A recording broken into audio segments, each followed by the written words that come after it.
Hello everyone. നമ്മുടെ ഇന്നത്തെ വീഡിയോയിൽ നമ്മൾ അധികം ആരും കേൾക്കാത്ത ഒരു ജോലിനെ പറ്റി പറയാനാണ് ഇന്നിവിടെ നമ്മൾ വന്നിരിക്കുന്നത്. അപ്പോൾ നിങ്ങൾക്ക് ഇത് കണ്ടപ്പോൾ തന്നെ ഏകദേശം ഒരു ഐഡിയ കിട്ടിയിട്ടുണ്ടാവും അല്ലേ? ഇന്ത്യൻ നേവിയിലെ SSC ഓഫീസർ, അതായത് ഇന്ത്യൻ നേവിയിലെ ഓഫീസർ റാങ്കിലേക്കുള്ള ഒരു റിക്രൂട്ട്മെന്റിനെ പറ്റിയിട്ടാണ് നമ്മൾ ഇന്നിവിടെ പറയാൻ പോകുന്നത്. അപ്പോൾ ഈ ഇന്ത്യൻ നേവിയിലെ ഓഫീസർ എന്നൊക്കെ കേൾക്കുമ്പോൾ ചിലപ്പോൾ നമ്മൾ വിചാരിക്കും വളരെ ഹൈ ക്വാളിഫിക്കേഷൻ വേണ്ടി വരും, ഇത്ര ഫിസിക്കൽ മെഡിക്കൽ റിക്വയർമെന്റ്സ് വേണ്ടി വരും, അല്ലെങ്കിൽ ഒരുപാട് ലെങ്തി ആയിട്ടുള്ള സെലക്ഷൻ പ്രൊസീജിയേഴ്സ് ഉണ്ടാകും. അങ്ങനെ ഒരുപാട് ചാലഞ്ചസ് നമ്മൾ ഇതിൽ ആക്ച്വലി കേൾക്കുമ്പോൾ എക്സ്പെക്ട് ചെയ്യും.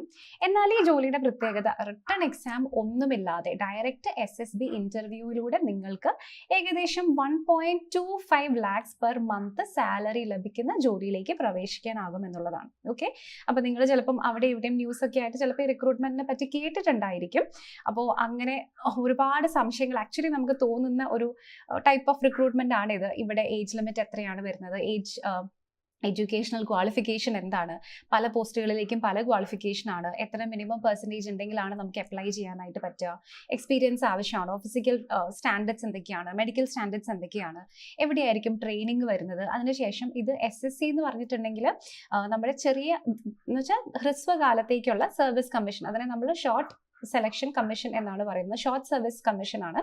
അപ്പോൾ കുറച്ച് കാലത്തേക്കാണ് ആക്ച്വലി, ഇതൊരു ഫുൾ ടൈം അല്ലെങ്കിൽ ഇതൊരു പെർമനന്റ് ആയിട്ടുള്ള ജോബ് അല്ല, ടെമ്പററി ജോബാണ്. അപ്പോൾ ഇത് കുറച്ച് കാലത്തേക്ക് എന്ന് പറയുമ്പോൾ അത് നമുക്ക് എന്തുമാത്രം ആപ്ലിക്കബിൾ ആയിരിക്കും എന്നുള്ള സംശയങ്ങളൊക്കെ നിങ്ങൾക്ക് ഉണ്ടാകും. അപ്പോൾ ഇതൊരു ഷോർട്ട് സർവീസ് കമ്മീഷന്റെ ഭാഗമായിട്ട് വരുന്ന ജോലിയാണെങ്കിൽ പോലും 12 years ആണ് ഇതിന്റെ ഡ്യൂറേഷൻ വരുന്നത്. അത് നിങ്ങൾക്ക് 14 years വരെ എക്സ്റ്റെൻഡ് ചെയ്യാൻ പറ്റും. അപ്പോൾ ഈ ഒരു 14 years കാലഘട്ടം കൊണ്ട് തന്നെ നിങ്ങൾക്ക് നേവിയിലെ ഒരു ഹൈ റാങ്കിങ് ഒഫീഷ്യലിന്റെ പോസ്റ്റിലേക്ക് എത്താൻ പറ്റും. അപ്പോൾ അത് നിങ്ങൾക്ക് ഒരിക്കലും ഒരു ഡ്രോബാക്ക് ആയിട്ടല്ല, അതിന് പകരം അതൊരു നല്ല ഓപ്പർച്യൂണിറ്റി ആയിട്ടാണ് നിങ്ങൾ ഇതിനെ കാണേണ്ടത്. ഓക്കെ, അപ്പോൾ എന്തൊക്കെയാണ് ഈ ജോലിയിൽ പറ്റിയിട്ടുള്ള നിങ്ങളുടെ എല്ലാ സംശയങ്ങളും കൃത്യമായിട്ട് ക്ലിയർ ചെയ്ത് തരുന്ന ഒരു വീഡിയോ ആയിരിക്കും ഇത്. അപ്പോൾ ഇതിന്റെ ഫസ്റ്റ് തൊട്ട് ലാസ്റ്റ് വരെ കാണുകയാണെങ്കിൽ ഇതിനെ പറ്റിയിട്ടുള്ള നിങ്ങളുടെ എല്ലാ സംശയങ്ങളും മാറി കിട്ടും. ഓക്കെ, അപ്പോൾ നമുക്ക് ഇന്നത്തെ ഈ വീഡിയോയിലേക്ക് പോകാം. സോ ഇതിൽ ആദ്യം തന്നെ ഇത് SSCയുടെ, അതായത് ഷോർട്ട് സർവീസ് കമ്മീഷന്റെ കീഴിൽ വരുന്ന ജോലി ആയതുകൊണ്ട് തന്നെ ഇതിനെ നമുക്ക് ഒരു ടെമ്പററി ജോലിയാണെന്ന് പറയാം. പക്ഷെ നമ്മൾ സാധാരണ ടെമ്പററി ജോലി 3 to 4 years ഒക്കെ പറയുന്നത് പോലെയല്ല. ഇവിടെ ഈ ടെമ്പററി ജോലി വരുന്നത് ഏകദേശം 12 years ആണ്, 12 to 14 years ആണ് ഇവിടുത്തെ ഈ ഒരു ടെമ്പററി ആയിട്ടുള്ള ജോലിയുടെ ഒരു ഡ്യൂറേഷൻ എന്ന് പറയുന്നത്. ഓക്കെ, ഇനി നെക്സ്റ്റ് വരുന്നത് ഇതിന്റെ കോഴ്സ്, അതായത് ഇത് പ്രോപ്പർ ആയിട്ട് സ്റ്റാർട്ട് ചെയ്യാൻ പോകുന്നത് നെക്സ്റ്റ് ഇയർ ആയിരിക്കും. അപ്പോൾ അതിന് വേണ്ടിയിട്ടാണ് ഇപ്പൊ തന്നെ റിക്രൂട്ട്മെന്റ് നടക്കുന്നത്. സോ 2026 ഇപ്പൊ നമുക്കറിയാം സ്റ്റാർട്ട് ചെയ്തിട്ടേ ഉള്ളൂ. സോ ഈ ഫെബ്രുവരി 24 വരെ ആയിരിക്കും അപ്ലൈ ചെയ്യാനുള്ള നിങ്ങളുടെ ഡേറ്റ് ആക്റ്റീവ് ആയിട്ടുണ്ടാവുള്ളൂ. എങ്ങനെ അപ്ലൈ ചെയ്യണം, എന്തൊക്കെ വേണം എന്നുള്ള കാര്യങ്ങളൊക്കെ ഡീറ്റെയിൽഡ് ആയിട്ട് പറയാം.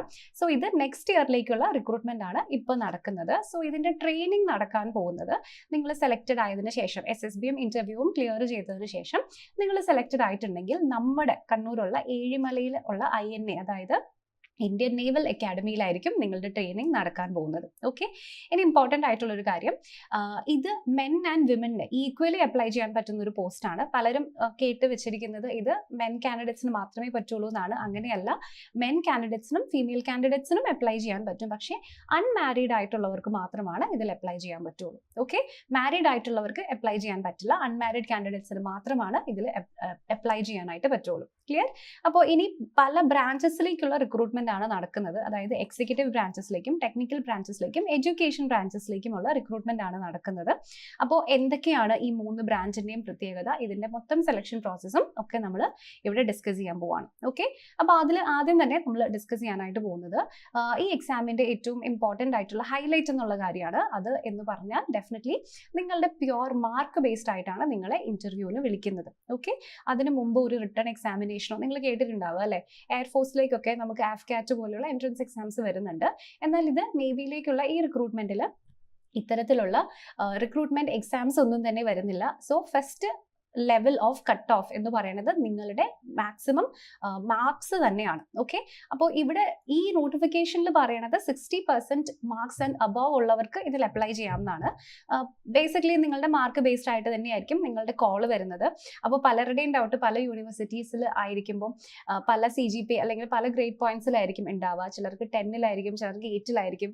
അത് ഒക്കെ ഒരു പ്രോസസ്സ് ഉണ്ട്. അതിനെപ്പറ്റി ഞാൻ ഡീറ്റെയിൽ ആയിട്ട് എക്സ്പ്ലെയിൻ ചെയ്യുന്നുണ്ട്. സോ നിങ്ങളുടെ മാർക്സ് അടിസ്ഥാനത്തിലാണ് നിങ്ങൾ നിങ്ങളുടെ പ്രൈമറി റൗണ്ട് ഓഫ് സെലക്ഷൻ നടക്കുന്നത്. ഓക്കെ, അതിനുശേഷം നിങ്ങൾക്കൊരു SSB ഇന്റർവ്യൂ ഉണ്ടാകും. സോ ഇത് സ്റ്റാഫ് സെലക്ഷൻ ബോർഡിന്റെ ഇന്റർവ്യൂ ആണ്. സോ നിങ്ങൾക്ക് കേട്ടിട്ടുണ്ടാവും അല്ലെ, ആർമിയുടെയും എയർഫോഴ്സിന്റെ ഒക്കെ SSB നിങ്ങൾ കേട്ടിട്ടുണ്ടാകും. സോ ഇത് ഇത്ര സെന്റേഴ്സിലൊക്കെയാണ് നടക്കുന്നത്. ബാംഗ്ലൂരും ഹൈദരാബാദും അങ്ങനെയുള്ള സെന്റേഴ്സിലാണ് ഇത് നടക്കുന്നത്. ആൻഡ് ഇതൊരു 5 ദിവസത്തെ ലോങ് ആയിട്ടുള്ള ഇന്റർവ്യൂ പ്രോസസ് ആയിരിക്കും. അവിടെ നിങ്ങളുടെ മെഡിക്കൽ ഫിറ്റ്നസും നിങ്ങളുടെ ഫിസിക്കൽ ഫിറ്റ്നസും നിങ്ങളുടെ സൈക്കോളജിക്കൽ ആയിട്ടുള്ള ഇന്റർവ്യൂ അങ്ങനെ കാര്യങ്ങളൊക്കെ നടക്കും. സോ പ്രോപ്പർ ആയിട്ടുള്ള ഒരു ഇന്റർവ്യൂ ആണ് ഈ 5 ഡേയ്സിൽ നടക്കുക. ആൻഡ് ഇതിൻ്റെയൊക്കെ ഏറ്റവും അടിസ്ഥാനമായിട്ടുള്ള കാര്യം എന്ന് പറയുന്നത് അക്കാഡമിക്സ് ആണ്. സോ നിങ്ങളുടെ അക്കാഡമിക്സ് സ്ട്രോങ് ആണ്, അതിനനുസരിച്ചിട്ടുള്ള ഒരു സ്ട്രോങ് പേഴ്സണാലിറ്റിയും നിങ്ങൾക്ക് ഉണ്ടെന്നുണ്ടെങ്കിൽ നിങ്ങൾ ഉറപ്പായിട്ടും സെലക്റ്റഡ് ആയിരിക്കും. ഓക്കെ, ഇപ്പോൾ ഇതെല്ലാവർക്കും ക്ലിയർ ആയല്ലോ. അപ്പോൾ ഇതാണ് നമ്മുടെ ഏറ്റവും ഈ ഒരു എക്സാമിന്റെ ഏറ്റവും വലിയ ഹൈലൈറ്റ് എന്ന് പറയുന്നത്. എക്സാമിൻ എന്ന് പറയാൻ പറ്റില്ല, ഈ ഒരു റിക്രൂട്ട്മെന്റിന്റെ ഏറ്റവും വലിയ ഹൈലൈറ്റ് എന്ന് പറയുന്നത് എക്സാം ഇല്ലാത്ത സെലക്ഷനാണ് ഇവിടെ നടക്കുന്നത്. ഇനി അടുത്തതായിട്ട് നമ്മൾ നോക്കാൻ പോകുന്നത് എങ്ങനെ നിങ്ങൾക്ക് ഈ എക്സാമിന് അപ്ലൈ ചെയ്യാമെന്നാണ്. അപ്പോൾ ഇതിന് നമുക്ക് ഇന്ത്യൻ നേവിയുടെ ഒരു ഒഫീഷ്യൽ വെബ്സൈറ്റ് ഉണ്ട്, joinindiannavy.gov.in എന്ന് പറയുന്ന ഒഫീഷ്യൽ വെബ്സൈറ്റ് ആണ്. സോ പലരും ഇതിന്റെ ലിങ്ക് ഏതാണ് എന്നറിയാതെ കഷ്ടപ്പെടുന്നതായിട്ടൊക്കെ നമ്മൾ അറിയാൻ സാധിച്ചു. അപ്പോൾ ഈ ഒരു ലിങ്കിൽ നിങ്ങൾ നേരെ ക്ലിക്ക് ചെയ്തിട്ടുണ്ടെങ്കിൽ നിങ്ങൾക്ക് ഈസി ആയിട്ട് രജിസ്റ്റർ ചെയ്യാനായിട്ട് പറ്റും. ഓക്കെ, കംപ്ലീറ്റ്ലി ഓൺലൈൻ ആയിട്ടാണ് ആപ്ലിക്കേഷൻസ് ഫില്ല് ചെയ്യേണ്ടത്. ഓഫ്ലൈൻ ആപ്ലിക്കേഷൻസിന് പ്രൊസീജിയേഴ്സ് ഒന്നുമില്ല. ഈ ഡേറ്റ്സ് നിങ്ങൾ ഓർത്തിരിക്കണം. സോ 24th ജനുവരി തൊട്ട് സ്റ്റാർട്ട് ആയിട്ടുണ്ട്, 24th ഫെബ്രുവരി വരെയാണ് നമ്മുടെ ആപ്ലിക്കേഷൻ വിൻഡോ ആക്റ്റീവ് ആവുക. ഇനി ആപ്ലിക്കേഷൻ ഫീസിനെ പറ്റി നോക്കുകയാണെങ്കിൽ ആപ്ലിക്കേഷൻ ഫീസ് ഒന്നുമില്ല. സോ കംപ്ലീറ്റ്ലി ഫ്രീ ആയിട്ട് നിങ്ങൾക്ക് അപ്ലൈ ചെയ്യാൻ പറ്റുന്ന ഒരു എക്സാമിനേഷൻ ആണ്. ഫീസ് ഒന്നും തന്നെ ഇതിലേക്ക് ആവശ്യം വരുന്നില്ല. ഇനി അടുത്തത് എന്തൊക്കെ ഡോക്യുമെന്റ്സ് ആണ് നിങ്ങൾ അപ്ലൈ ചെയ്യേണ്ടത് സമയത്ത് യൂസ് ചെയ്യേണ്ടത് എന്നുള്ള കാര്യമാണ്. സോ ഡെഫിനറ്റ്ലി ഇവിടെ നിങ്ങളുടെ പാസ്പോർട്ട് സൈസ് ഫോട്ടോ നിങ്ങൾ അപ്ലോഡ് ചെയ്യുന്ന സമയത്ത് വേണ്ടി വരും. പിന്നെ സിഗ്നേച്ചറും സാധാരണ വേണ്ടി വരാറുണ്ട്. ഇനി നെക്സ്റ്റ് 10th-ലെയും 12th-ലെയും സർട്ടിഫിക്കറ്റ്സ്, അതിൻ്റെയൊക്കെ മാർക്കും സർട്ടിഫിക്കറ്റിന്റെ സീരിയൽ നമ്പറും നിങ്ങൾ എടുത്തു വെക്കുക. പിന്നെ ഡിഗ്രിയുടെ മാർക്ക് ഷീറ്റ്സ്, നിങ്ങളിപ്പം ഫൈനൽ ഇയർ ആണെന്നുണ്ടെങ്കിൽ അത് ആ നോട്ടിഫിക്കേഷനിൽ പ്രത്യേകം പറയും. ഫൈനൽ ഇയർ കാൻഡിഡേറ്റ്സിന് അപ്ലൈ ചെയ്യാൻ പറ്റും എന്നുണ്ടെങ്കിൽ നിങ്ങൾക്ക് ഡിഗ്രിയുടെ ഇതുവരെയുള്ള, അതായത് ഈ സെമസ്റ്റർ വരെയുള്ള നിങ്ങളുടെ മാർക്ക് ഷീറ്റ് നിങ്ങൾ അതിൻ്റെ ഡീറ്റെയിൽസ് കൊടുത്താൽ മതിയായിരിക്കും. പിന്നെ ഞാൻ നേരത്തെ പറഞ്ഞല്ലോ, CGPA പല യൂണിവേഴ്സിറ്റീസിനും പലതായിട്ടായിരിക്കും. സോ അതിൻ്റെ കൺവേർഷൻ ഫോർമുല കൂടെ നമ്മൾ കരുതി വെക്കുക. ഓക്കെ, അപ്പോൾ അത് ബേസ്ഡ് ആയിട്ടാണ് നമുക്ക് ഈ ഫൈനൽ നമ്മുടെ സെലക്ഷൻ, അതായത് SSBയിലേക്കുള്ള സെലക്ഷൻ കിട്ടുന്നത്. ക്ലിയർ ആയല്ലോ. ഇനി ഇതിൽ എടുത്തു പറയേണ്ട ഒരു കാര്യം NCCയുടെ സർട്ടിഫിക്കറ്റ് ആണ്. NCCയുടെ C സർട്ടിഫിക്കറ്റ് നിങ്ങളുടെ കയ്യിലുണ്ടെങ്കിൽ അതും ഡെഫിനറ്റ്ലി റെഡി ആയിട്ട് വെക്കുക. കാരണം അതിനൊരു എക്സ്ട്രാ അഡ്വാൻറ്റേജ് വരുന്നുണ്ട്. സോ അതിനെ പറ്റിയിട്ടും നമ്മളിവിടെ ഡീറ്റെയിൽഡ് ആയിട്ട് ഡിസ്കസ് ചെയ്യുന്നുണ്ട്.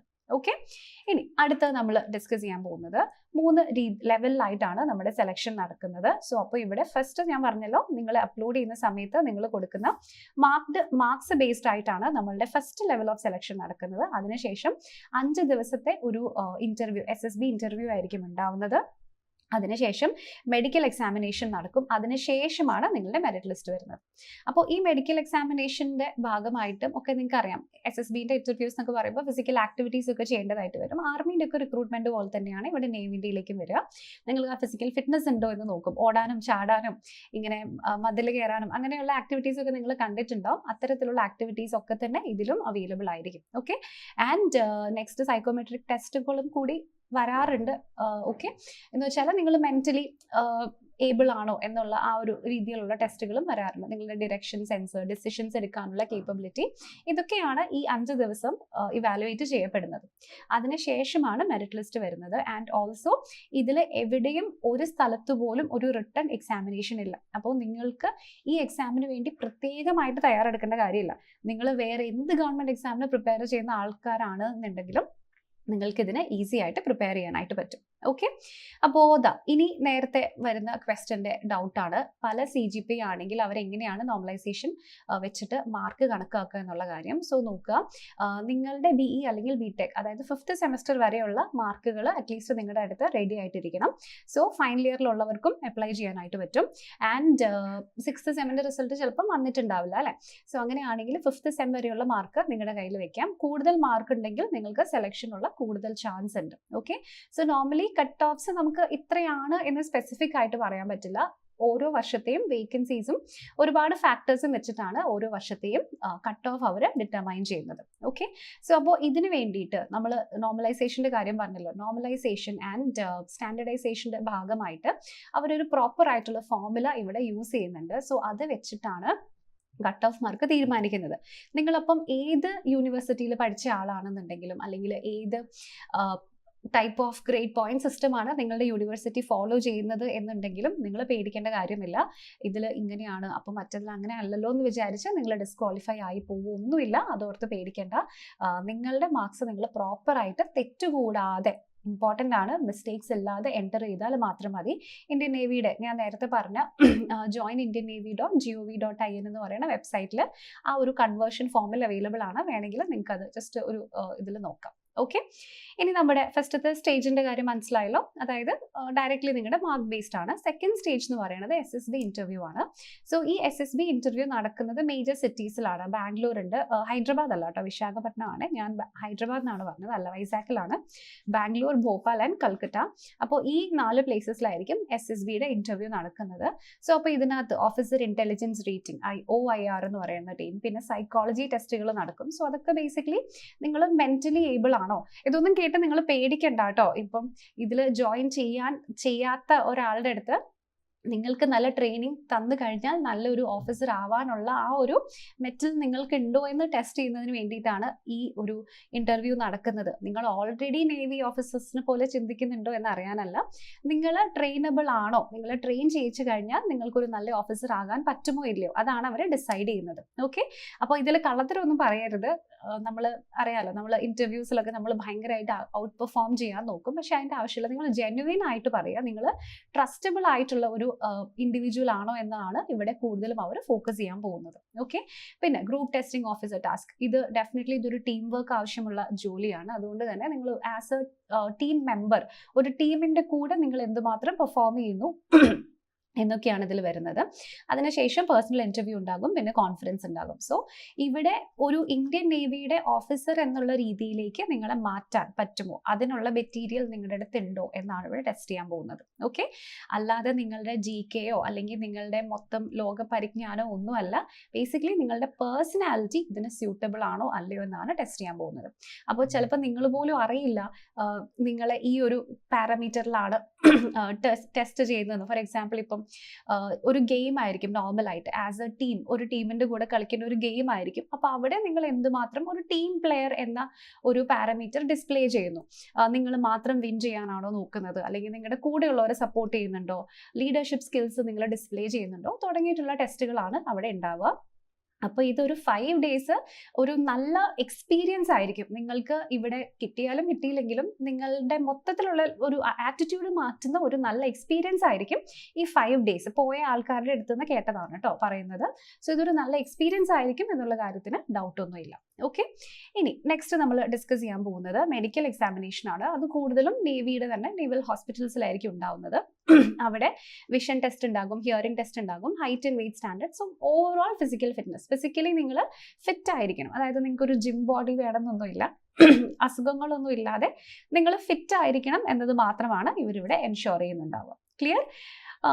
ഇത്രയും എല്ലാവർക്കും ക്ലിയർ ആയല്ലോ. അപ്പോൾ ഇനി നമുക്ക് എങ്ങനെയാണ് നമ്മുടെ ഫൈനൽ മെറിറ്റ് ലിസ്റ്റ് വരുന്നതെന്ന് നോക്കാം.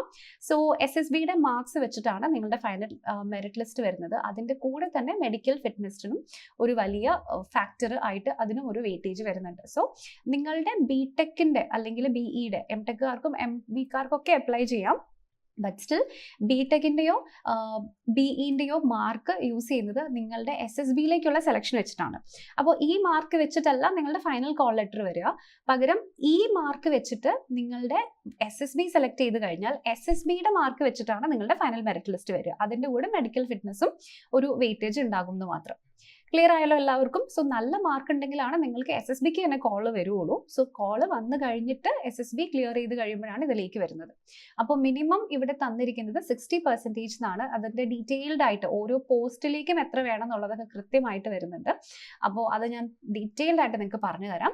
സോ അപ്പോൾ മിനിമം 60% ഉണ്ട്. സോ നിങ്ങൾക്ക് അറിയില്ല ഓരോ വർഷവും എത്രയാണ് കട്ട് ഓഫ് വരുന്നതെന്ന്, അല്ലേ? അത് കൊണ്ട് തന്നെ നിങ്ങൾക്ക് 60% ഉണ്ടെങ്കിൽ നിങ്ങൾ എന്തായാലും അപ്ലൈ ചെയ്യണം. കാരണം ₹1 പോലും നിങ്ങൾ ആപ്ലിക്കേഷൻ ഫീസ് പോലും കൊടുക്കേണ്ട കാര്യമില്ല. ജസ്റ്റ് അപ്ലൈ ചെയ്തിടുക. നിങ്ങൾക്ക് ഭാഗ്യമുണ്ടെങ്കിൽ അവർ കോൾ ചെയ്യട്ടെ, അല്ലേ? എന്നിട്ട് SSB നമുക്ക് അവിടെ വെച്ചിട്ട് കാണാം. ഓക്കെ, അപ്പോൾ നിങ്ങളിത് മിസ്സാക്കി കളയരുത്. ഒരു ചിലവും ഇല്ലാത്ത, ഒരു എഫേർട്ടും വേണ്ടാത്ത ഒരു ആപ്ലിക്കേഷനാണ്. മസ്റ്റായിട്ടും നിങ്ങളിത് ചെയ്തിടുക. ചിലപ്പം നിങ്ങൾ പോലും വിചാരിക്കാതെ നിങ്ങളുടെ ലൈഫ് മാറാൻ ചിലപ്പം ഇത് ഹെൽപ്പ് ചെയ്യും. ഓക്കെ, ഇനി അടുത്തത് നമ്മുടെ ട്രെയിനിങ് വരുന്നത് INA-യിലാണ്. സോ അതായത് ഇന്ത്യൻ നേവൽ അക്കാഡമി ഏഴിമലയിലുള്ള, നിങ്ങൾ ചിലപ്പോൾ കണ്ടിട്ടുണ്ടാവും ഒരു വൈറ്റ് യൂണിഫോം ബ്ലൂ ടൈ ഒക്കെ ഇട്ടിട്ട് INA എന്ന് പറയുന്ന ടൈ ഒക്കെ ഇട്ട് കുട്ടികളെ നിങ്ങൾ കണ്ടിട്ടുണ്ടാവും ചിലപ്പം. സോ അപ്പോൾ ഇത് കണ്ണൂരാണ് ഏഴിമല, അവിടെ വെച്ചിട്ടാണ് ട്രെയിനിങ് വരുന്നത്. സോ അതിൽ നിങ്ങൾക്ക് സബ് ലെഫ്റ്റനന്റ് എന്ന് പറയുന്ന റാങ്ക് ആയിരിക്കും അവിടേക്ക് വരുന്നത്. സോ ഡെഫിനറ്റ്ലി യെസ്, അൺമാരീഡ് കാൻഡിഡേറ്റ്സിന് മാത്രമാണ് പറ്റുള്ളൂ. ഓക്കെ, സോ ഇതൊരു ഹൈലി ഡിസിപ്ലിൻഡ് ആയിട്ടുള്ള ട്രെയിനിങ് ആണ്, നിങ്ങൾക്കത് എക്സ്പെക്ട് ചെയ്യാവുന്നതുമാണ്. കാരണം ഇന്ത്യൻ നേവി ആണ് അല്ലെ, ആർമി, നേവി ആൻഡ് എയർഫോഴ്സ്, അതിൽ രണ്ടാമത്തെ ആണ് ഇവിടെ ഇന്ത്യൻ നേവി വരുന്നത്. സോ അതുകൊണ്ട് തന്നെ ഹൈലി ഡിസിപ്ലിൻഡ് ആയിട്ടുള്ള വളരെ ഓർഗനൈസ്ഡ് ആയിട്ടുള്ള ട്രെയിനിങ് ആയിരിക്കും നിങ്ങൾക്ക് ഇവിടെ കിട്ടുന്നത്. ഓക്കെ, ഇനി അടുത്തത് നമ്മുടെ ടെന്യൂർ. ഞാൻ നേരത്തെ പറഞ്ഞു, സോ ഷോർട്ട് സർവീസ് കമ്മീഷൻ ഈ ഒരു ജോബിന് 12 ഇയേഴ്സ് ആണ് ടെന്യൂർ തരുന്നത്. പക്ഷേ അത് 14 ഇയേഴ്സ് വരെ എക്സ്റ്റെൻഡബിൾ ആണ്.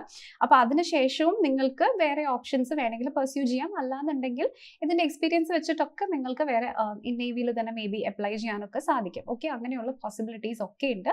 ഇനി അതല്ലാന്നുണ്ടെങ്കിൽ ആർമീൻ്റെ ഒക്കെ പോലെ തന്നെ നിങ്ങൾക്ക് പെൻഷനും അങ്ങനെയുള്ള എല്ലാ ബെനിഫിറ്റ്സും ത്രൂ ഔട്ട് കിട്ടിക്കൊണ്ടിരിക്കും. ഓക്കെ, ക്ലിയർ ആയല്ലോ എല്ലാവർക്കും? അപ്പോൾ ഇനി നമ്മൾ ഡിസ്കസ് ചെയ്യാനായിട്ട് പോകുന്നത് ഡീറ്റെയിൽഡ് ആയിട്ടുള്ള എലിജിബിലിറ്റിനെ പറ്റിയിട്ടാണ്. അപ്പോൾ ഞാൻ പറഞ്ഞല്ലോ, നമുക്കിവിടെ 3 ബ്രാഞ്ചസ് ഉണ്ടായിരുന്നു. ഒന്ന് എക്സിക്യൂട്ടീവ് ബ്രാഞ്ച്, അടുത്തത് എഡ്യൂക്കേഷൻ ബ്രാഞ്ച്, നെക്സ്റ്റ് വരുന്നത് ടെക്നിക്കൽ ബ്രാഞ്ച്. ഓക്കെ, അപ്പോൾ ഈ എക്സിക്യൂട്ടീവ് ബ്രാഞ്ചിലേക്ക് വരുന്നത് ഇനി തൊട്ട് പറയണത് ശ്രദ്ധിച്ച് കേൾക്കണേ. ഇവിടേക്ക് വരുന്നത് ഹൈഡ്രോകേഡറിൽ ഒരു പോസ്റ്റ് വരുന്നുണ്ട്. നെക്സ്റ്റ് പൈലറ്റിന്റെ പോസ്റ്റ് വരുന്നുണ്ട്. നേവൽ എയർ ഓപ്പറേഷൻസ് ഓഫീസർ അതായത് ഒബ്സർവേഴ്സിന്റെ പോസ്റ്റ് വരുന്നുണ്ട്. ATCയുടെ പോസ്റ്റ് വരുന്നുണ്ട്. ലോജിസ്റ്റിക്സിന്റെ പോസ്റ്റ് വരുന്നുണ്ട്. അപ്പോൾ ഇതിൽ പൈലറ്റിന്റെ പോസ്റ്റിലേക്ക് നിങ്ങൾക്ക് കൊമേഴ്ഷ്യൽ പൈലറ്റ് ലൈസൻസ് അതായത് ഫ്ലൈയിങ് ലൈസൻസ് നിങ്ങൾക്ക് വേണം. അങ്ങനെയുള്ളവരാണ് ഇതിൽ അപ്ലൈ ചെയ്യേണ്ടത്. ഓക്കെ, അപ്പോൾ അതിന്റെ ഡീറ്റെയിൽസും ഞാൻ പറയാം.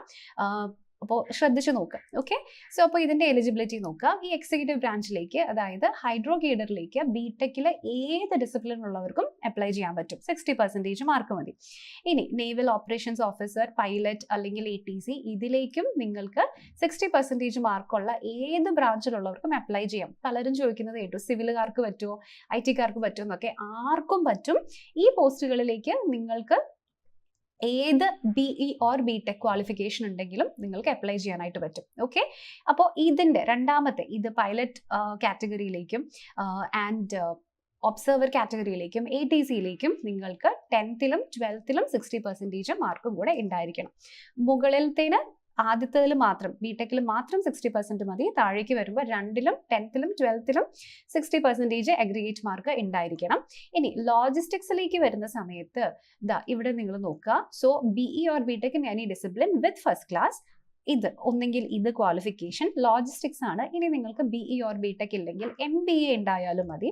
അല്ലെങ്കിൽ BSc BCom or BSc IT with first class along with PG diploma. So BSc-കാർക്ക് അപ്ലൈ ചെയ്യാൻ പറ്റില്ല. BSc-ന്റെ കൂടെ നിങ്ങൾക്ക് PG-യുടെ ഡിപ്ലോമയും കൂടി വേണം. അത് ഫിനാൻസിലോ ലോജിസ്റ്റിക്സിലോ സപ്ലൈ ചെയിൻ മാനേജ്മെന്റിലോ മെറ്റീരിയൽ മാനേജ്മെന്റിലോ വേണം. ഓക്കെ, അങ്ങനെയുള്ളവർക്ക് അപ്ലൈ ചെയ്യാം. അല്ലെങ്കിൽ MCA ഓർ MSc IT ഉള്ളവർക്ക് അപ്ലൈ ചെയ്യാം. അപ്പോൾ ഇവിടെ എടുത്തു പറയുന്നത് BTech-ഉം BE-കാർക്കും എന്ത് വേണമെങ്കിലും അപ്ലൈ ചെയ്യാം. പക്ഷേ ഇനി BE ആൻഡ് BTech നിങ്ങൾക്ക് ഇല്ലാന്നുണ്ടെങ്കിൽ BSc-യോ BCO പോലെയുള്ള ഡിഗ്രീസ് കൊണ്ട് പറ്റില്ല. നിങ്ങൾക്ക് പോസ്റ്റ് ഗ്രാജുവേഷൻ വേണം. MBA വേണം. അല്ലെ BSc BCom ആണെങ്കിൽ നിങ്ങൾ ലോജിസ്റ്റിക്സും ഫിനാൻസും പോസ്റ്റ് ഗ്രാജുവേഷൻ ആയിട്ട് പഠിച്ചിട്ടുണ്ടാവണം. അല്ലെങ്കിൽ നിങ്ങൾക്ക് MCA അല്ലെങ്കിൽ MSc IT with first class വേണം. ക്ലിയർ ആയല്ലോ? അപ്പോൾ ഇതാണ് ഇതിന്റെ പ്രത്യേകത. ഓക്കെ, അപ്പോൾ ഇത് എല്ലാവർക്കും ക്ലിയർ ആയിട്ട് മനസ്സിലായിട്ടുണ്ടാവുമല്ലോ. ഇവിടെ ഏജ് റിക്വയർമെന്റ് പറയാൻ മറന്നുപോയി, അത് ഞാൻ വിട്ടുപോയി കേട്ടോ. ഏജ് ലിമിറ്റിന്റെ കാര്യം പറയാമേ. ഏജ് ലിമിറ്റ് 18 വയസ്സിന്റെ ഇടയിലും 27 വയസ്സിന്റെ ഇടയിലുള്ളവർക്കാണ് അപ്ലൈ ചെയ്യാൻ പറ്റുള്ളൂ. അത് നിങ്ങൾക്ക് ഇവിടെ ക്ലിയർ ആയിട്ട് കാണാം. Born between 2nd January 2002 to 1st July 2007 ഇത് ഈ കേഡറിൽ വന്നിരിക്കുക. ബാക്കി ഇവിടെ 1st January 2003 ടു 2008 ഇങ്ങനെയാണ് ഏജ് വരുന്നത്. ഓക്കെ, അപ്പൊ നമ്മളിപ്പോൾ പറഞ്ഞത് ഏതായിരുന്നു? എക്സിക്യൂട്ടീവ് ബ്രാഞ്ചിന്റെ റിക്വയർമെന്റ് ആണ് ഇവിടെ ഡീറ്റെയിൽഡ് ആയിട്ട് ഞാൻ പറഞ്ഞു തന്നത്. ഇനി നിങ്ങൾക്ക് സംശയങ്ങൾ എന്തെങ്കിലും ഉണ്ടെങ്കിൽ വീഡിയോയുടെ താഴെ ചോദിച്ചാൽ മതി. പക്ഷേ എനിക്ക് തോന്നുന്നു എല്ലാം നമ്മളിവിടെ കവർ ചെയ്തിട്ടുണ്ട്. ഇനി അടുത്തത് എഡ്യൂക്കേഷൻ ബ്രാഞ്ച് എന്ന് പറയുന്ന അടുത്ത ബ്രാഞ്ച്. അപ്പോൾ എഡ്യൂക്കേഷൻ ബ്രാഞ്ച് എന്ന് വെച്ചിട്ടുണ്ടെങ്കിൽ ബേസിക്കലി അവരുടെ ജോലി നേവിയിലുള്ള കേഡറ്റ്സിനെയും അവിടുത്തെ ഓഫീസേഴ്സിനെയും ഒക്കെ പഠിപ്പിക്കുക. ഓക്കെ, എന്ന് വെച്ചാൽ നിങ്ങളൊരു പ്രൊഫസർ പോലെയുള്ള എഡ്യൂക്കേറ്റർ പോലെയുള്ള റോളാണ് അവിടേക്ക് വരുന്നത്. ഓക്കെ, അപ്പോൾ അതിന് വന്നിരിക്കുന്ന റിക്വയർമെന്റ്സ് ഇവിടെ നോക്കിക്കോ. ആദ്യം നമുക്ക് ഇവിടെ ക്ലിയർ ആയിട്ട് ഡേറ്റ് ഓഫ് ബർത്തിന്റെ അപ്പർ ലിമിറ്റും ലോവർ ലിമിറ്റും കാണാം. 2nd January 2002 to 1st January 2006 അത് ത്രൂ ഔട്ട് എല്ലാത്തിലും സെയിം ആണ്. അപ്പോൾ ഇവർക്ക് BE or BTechന്റെ കൂടെ തന്നെ നിങ്ങൾക്ക് 60% ഇൻ 10th സ്റ്റാൻഡേർഡ് അല്ലെങ്കിൽ and 10th standard and 12th standard വേണം. ഓക്കെ, ഇതും കൂടെ അവൈലബിൾ നിങ്ങൾക്ക് മസ്റ്റ് ആയിട്ട് ഉണ്ടായിരിക്കണം. അപ്പോൾ ദാ എഡ്യൂക്കേഷൻ കാറ്റഗറിയിലേക്ക് വരുന്ന ഡീറ്റെയിൽഡ് ആയിട്ടുള്ള കാര്യങ്ങൾ നമുക്ക് നോക്കാം. MSc or MA. അപ്പോൾ ഇത് physics in BSc with 60% marks in maths or operational research. അപ്പോൾ ഇത് മാത്സിന്റെ കാര്യം. ഇനി അടുത്തത് MSc or MA with minimum 60% in physics, applied physics, meteorology, oceanography, atmospheric sciences. അപ്പോൾ ഇത് വീണ്ടും അടുത്തത്. ഇനി BE or BTech ആണെന്നുണ്ടെങ്കിൽ നിങ്ങൾക്ക് മെക്കാനിക്കൽ എഞ്ചിനീയറിംഗിലോ പ്രൊഡക്ഷൻ എഞ്ചിനീയറിംഗിലോ ആയിരിക്കണം ഇതിൽ വേണ്ടത്. ക്ലിയർ? അപ്പോൾ MScക്കാർ നോക്കുക, നിങ്ങളുടെ സബ്ജക്റ്റുകൾ ഇതാണ്. BE or BTech ഈ എഡ്യൂക്കേഷൻ എന്ന് പറയുന്ന കോഴ്സിലേക്ക് അപ്ലൈ ചെയ്യാൻ എനി ഡിഗ്രി അല്ലെങ്കിൽ എനി സ്ട്രീം നിങ്ങൾക്ക് പോരാ. പകരം മെക്കാനിക്കലിൽ അല്ലെങ്കിൽ പ്രൊഡക്ഷൻ എഞ്ചിനീയറിംഗിൽ പോകാം. കമ്പ്യൂട്ടർ സയൻസ് എഞ്ചിനീയറിംഗ് ഉള്ളവർക്ക് അപ്ലൈ ചെയ്യാം, അല്ലെങ്കിൽ MCA നിങ്ങൾക്ക് വേണം. ഇനി ഇലക്ട്രിക്കൽക്കാർക്കും ഇലക്ട്രോണിക്സ് ആൻഡ് കമ്മ്യൂണിക്കേഷൻകാർക്കും ഇലക്ട്രോണിക്സ് ആൻഡ് ഇൻസ്ട്രുമെന്റേഷൻകാർക്കും അപ്ലൈ ചെയ്യാം. ഇനി ഇപ്പോൾ ഇതിനകത്ത് പറഞ്ഞതിൽ ഏതൊക്കെ വന്നിട്ടില്ല? സിവിൽ വന്നിട്ടില്ല, ഫുഡ് പ്രോസസ്സിംഗ് വന്നിട്ടില്ല, പിന്നെ മീഡിയ ടെക്നോളജി വന്നിട്ടില്ല, EMT വന്നിട്ടില്ല. ഈ 3 സ്ട്രീമും മാത്രമാണ് വരാത്തുള്ളൂ എന്ന് എനിക്ക് തോന്നുന്നു. ബാക്കിയെല്ലാം വന്നു. ഇലക്ട്രിക്കൽ ഉണ്ട്, ECE ഉണ്ട്, ECE ഉണ്ട്, E&I വന്നിട്ടുണ്ട്, മെക്കാനിക്കൽ വന്നിട്ടുണ്ട്, IT വന്നിട്ടുണ്ട്, കമ്പ്യൂട്ടർ സയൻസ് വന്നു. ബാക്കിയെല്ലാം വന്നു. സോ അപ്പോൾ ഞാൻ ഈ പറഞ്ഞ 3, അതായത് food processing engineering, biotechnology, food processing, biotechnology, EMT, electronics and media technology and civil, ഇത് 4ഉം ഇതിൽ വന്നിട്ടില്ല. ഓക്കെ, നിങ്ങൾക്ക് ഈ എഡ്യൂക്കേഷൻ എന്ന് പറയുന്നതിലേക്ക് നിങ്ങൾക്ക് ഈ 4 പേർക്കും അപ്ലൈ ചെയ്യാൻ പറ്റില്ല. കൃത്യമായിട്ട് ഞാൻ പറയുന്നതിന് അപ്ലൈ ചെയ്യാൻ പറ്റില്ല. നെക്സ്റ്റ്, ഇവിടെ നിങ്ങൾക്ക് ME or MTech ഉണ്ടെങ്കിലും നിങ്ങൾക്ക് എടുക്കാൻ പറ്റും. അത് ഏതിലൊക്കെയാണെന്ന് നോക്കിക്കോ. Electronics and communication, controls, rudder and microwave, optical fibre communication, digital signal processing, wireless communication, laser and electro optics, PLSI power systems, communication systems, electronics and instrumentation. ഇതിന്റെ MTech ഉണ്ടെങ്കിലും നിങ്ങൾക്ക് apply ചെയ്യാം. ഇനി അതല്ലെങ്കിൽ thermal production engineering, machine design, system controls, manufacturing, അപ്പോൾ ഇതിന്റെ MTech ഉണ്ടെങ്കിലും നിങ്ങൾക്ക് അപ്ലൈ ചെയ്യാം. അപ്പോൾ ഇത് ഏതിലേക്കാണ് പറയണേ? ഇത് നമ്മുടെ എഡ്യൂക്കേഷൻ എന്ന് പറയുന്ന വിങ്ങിലേക്കുള്ള റിക്വയർമെന്റ് ആണ്. ഇനി അടുത്തത് നമ്മുടെ ടെക്നിക്കൽ ബ്രാഞ്ച് ആണ്. സോ ടെക്നിക്കൽ ബ്രാഞ്ചിലേക്കുള്ള ഡീറ്റെയിൽസ് കൂടെ നോക്കാം. അപ്പോൾ അതിൽ എഞ്ചിനീയറിംഗ് ബ്രാഞ്ച് ജനറൽ സർവീസിലേക്കുണ്ട്, സബ്മറീൻ ടെക് എഞ്ചിനീയറിംഗ് ഉണ്ട്, ഇലക്ട്രിക്കൽ ബ്രാഞ്ച് ഉണ്ട്, സബ്മറീൻ ടെക് ഇലക്ട്രിക്കൽ ഉണ്ട്. അപ്പോൾ ഇതിനകത്ത് ഇതിലേക്ക് നിങ്ങൾ നേരത്തെ നമ്മൾ ഓട്ടോമൊബൈൽ എഞ്ചിനീയറിംഗും എയറോസ്പേസ് എഞ്ചിനീയറിംഗും പറഞ്ഞില്ല കേട്ടോ. അതിന് അവിടെ എഡ്യൂക്കേഷനിൽ അപ്ലൈ ചെയ്യാൻ പറ്റില്ല, നിങ്ങൾക്ക് ടെക്നിക്കൽ ബ്രാഞ്ചിലേക്ക് അപ്ലൈ ചെയ്യാൻ പറ്റും. Okay, so BE or BTech in marine engineering, aerospace engineering, instrumentation, metallurgy, mechatronics engineering, ഇത്രയും പേർക്ക് ഫസ്റ്റത്തെ കേഡറിലേക്ക് അപ്ലൈ ചെയ്യാം. അടുത്തത് production engineering, control engineering, instrumentation and control, mechanical, aeronautical, നിങ്ങൾക്ക് ഇവിടെ കാണാൻ പറ്റുമായിരിക്കും അല്ലേ. പിന്നെ ഇലക്ട്രിക്കൽ ഉണ്ട്, ഇലക്ട്രോണിക്സ് ഉണ്ട്, അപ്ലൈഡ് ഇലക്ട്രോണിക്സ് ഉണ്ട്, പവർ ഇലക്ട്രോണിക്സ് ഉണ്ട്. Okay, fine.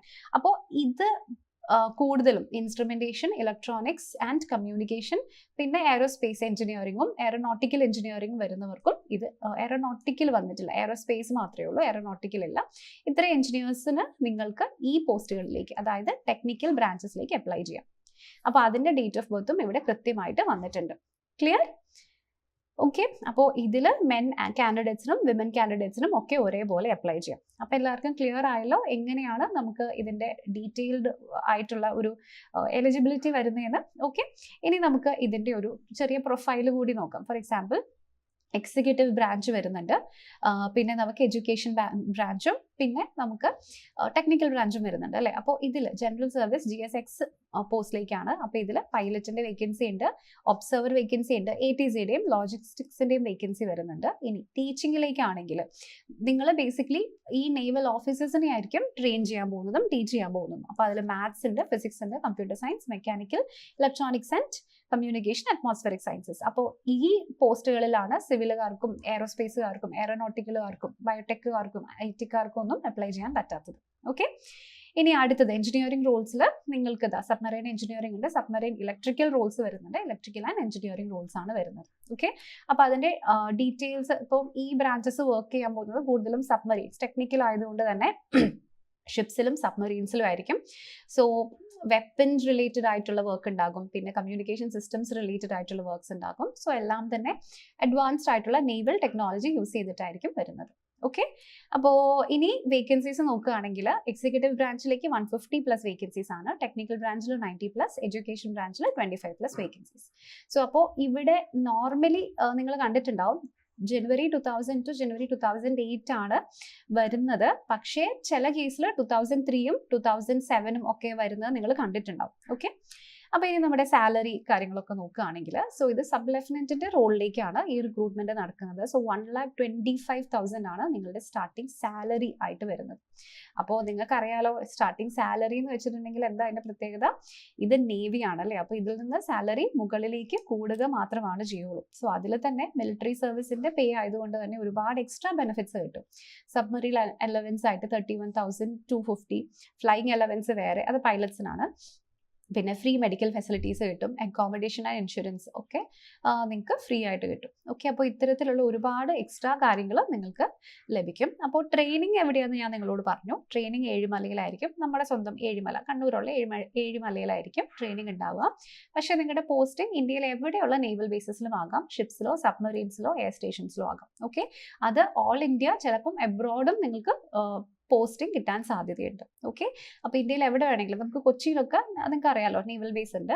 സോ അങ്ങനെ എവിടെ വേണമെങ്കിലും നിങ്ങൾക്ക് കിട്ടും. അത് ഷിപ്സിലാകാം, സബ്മറീൻസിലാകാം, എയർ സ്റ്റേഷൻസിലും ആകാം. ചിലപ്പം പുറത്തേക്കും വിദേശ രാജ്യങ്ങളിലേക്കും നിങ്ങൾക്ക് പോസ്റ്റിംഗ് കിട്ടും. ഓക്കെ.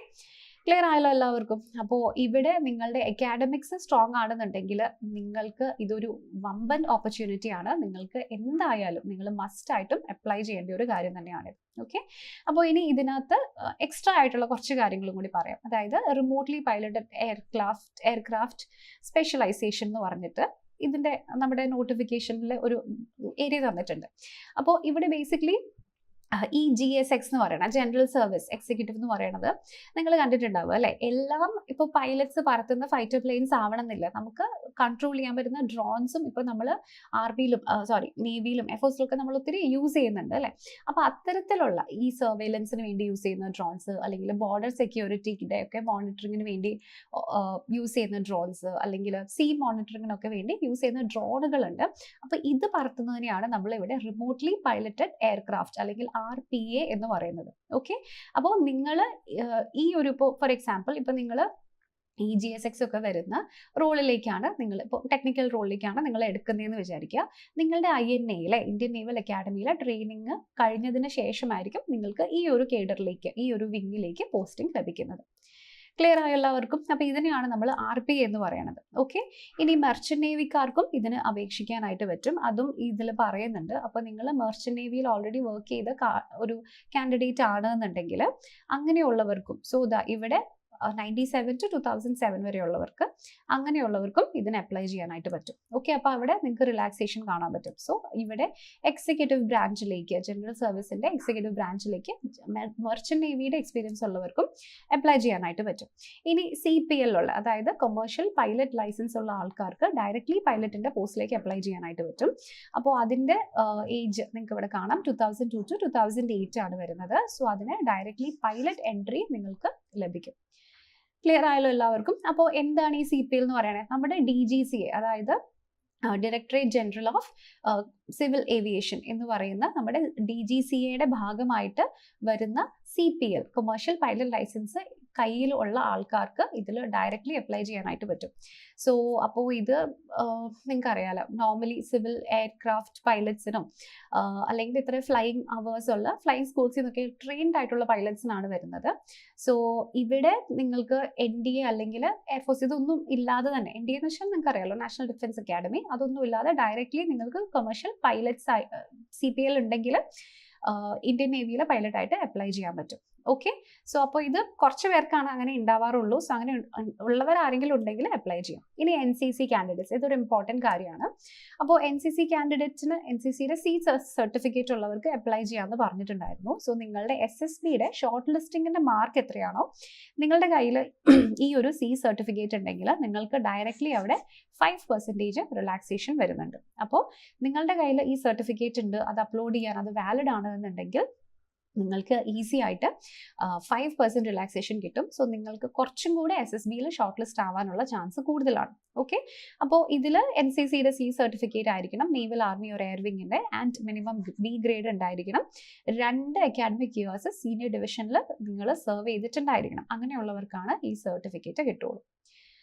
ഓക്കെ, സോ അത് റീസെൻ്റ് ആയിട്ടുള്ള സർട്ടിഫിക്കറ്റ് ആയിരിക്കണം. നിങ്ങളുടെ ഏജിൻ്റെ അനുസരിച്ചിട്ട് ഇതൊക്കെ കറക്റ്റ് മാച്ച് ആവണം. ഓക്കെ, അപ്പോൾ ഇത്രയും കാര്യങ്ങളാണ് ഈ ഒരു ജോബിനെ പറ്റി പറയാനുള്ളൂ. നമ്മൾ ഒത്തിരി പേർക്ക് എനിക്ക് തോന്നുന്നു കേട്ടിട്ടുണ്ടാകും, പക്ഷെ ഒരു ഡീറ്റെയിൽസും അറിയാത്ത ഒരു ജോബാണ്, കുറേ കൺഫ്യൂഷൻസ് ഉള്ളൊരു ജോബാണ്. അപ്പോൾ എനിക്ക് തോന്നുന്നു നമുക്ക് പോസിബിൾ ആയിട്ടുള്ള എല്ലാ ക്വസ്റ്റ്യൻസും നമ്മളിവിടെ ആൻസർ ചെയ്തിട്ടുണ്ട്. നിങ്ങൾക്ക് സ്റ്റിൽ എന്തെങ്കിലും ക്വസ്റ്റ്യൻസ് ഉണ്ടെങ്കിൽ വീഡിയോയുടെ താഴെ നിങ്ങൾ കോമെൻറ്റ്സിൽ ജസ്റ്റ് ഒന്ന് ഡ്രോപ്പ് ചെയ്താൽ മതി. ഓക്കെ, അപ്പോൾ ഇത്തരത്തിലുള്ള വീഡിയോസ്, അതായത് ഓരോ പുതിയ നോട്ടിഫിക്കേഷൻസ് വരുമ്പോഴും നിങ്ങൾക്ക് പെട്ടെന്ന് അറിയണം, ഉടനെ തന്നെ നിങ്ങൾ അറിഞ്ഞിട്ടുണ്ടാകണം എന്ന് എൻഷുർ ചെയ്യാൻ നമ്മുടെ ചാനൽ ഫോളോ ചെയ്യണം. നോട്ടിഫിക്കേഷൻസിന്റെ ബട്ടൺ കൂടി ഒന്ന് പ്രസ് ചെയ്ത് ഓൺ ചെയ്തിടും. ഓക്കെ, അപ്പോൾ ഇനി നമുക്ക് അടുത്ത വീഡിയോയിൽ വീണ്ടും മറ്റൊരു ടോപ്പിക്കുമായിട്ട് വീണ്ടും കാണാം. എന്ത് ഡൗട്ട്സ് ഉണ്ടെങ്കിലും വീഡിയോയുടെ താഴെ കോമെൻറ്റ്സ് ആയിട്ട് പോസ്റ്റ് ചെയ്തോളൂ. ഇനി അതല്ല, നിങ്ങൾക്ക് ഇതുപോലെ എന്തെങ്കിലും സ്പെസിഫിക് വീഡിയോസ് വേണമെന്നുള്ള എന്തെങ്കിലും സജഷൻസോ റിക്വയർമെൻറ്റ്സോ ഉണ്ടെങ്കിൽ അതും കോമെൻറ്റ്സ് ആയിട്ട് നിങ്ങൾക്ക് നമ്മൾ എഴുതി അറിയിക്കാം. ഓക്കെ, അപ്പോൾ ഇനി അടുത്ത തവണ നമുക്ക് വീണ്ടും കാണാം. Thank you so much for watching.